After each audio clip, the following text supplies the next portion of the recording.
ST बसने दुचाकीला धडक देत भीषण अपघात झाल्याचं समोर आलं आहे. मनोर येथे हा अपघात घडला. या अपघातात दुचाकीस्वार असलेल्या कुटुंबातील आईचा मृत्यू झाला असून 1 वर्षाचा चिमुकला गंभीररित्या जखमी झाला आहे. सोनल लोखंडे वय वर्ष 30 असं मृत्यू झालेल्या महिलेचं नाव आहे. अपघाताची संपूर्ण घटना CCTV कॅमेऱ्यात कैद झाली आहे.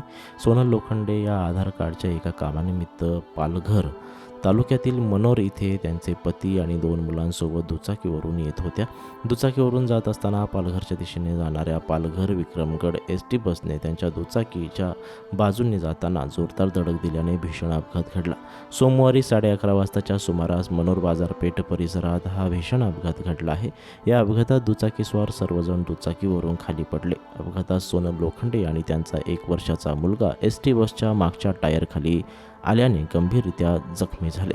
अपघातातील जखमींना तातडीने मनोर येथील ग्रामीण रुग्णालयात उपचारासाठी दाखल करण्यात आलं.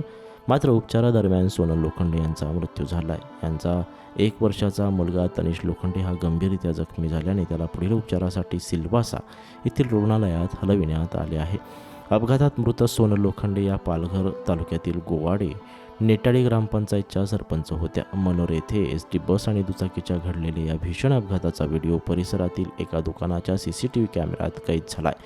CCTVमध्ये बसने बाईकला दिलेल्या धडकेत महिला दुचाकीवरून मागे पडल्याचं दिसत असून बसचं मागचं चाक महिलेच्या अंगावरून गेलं आणि यात ती गंभीर जखमी झाली होती.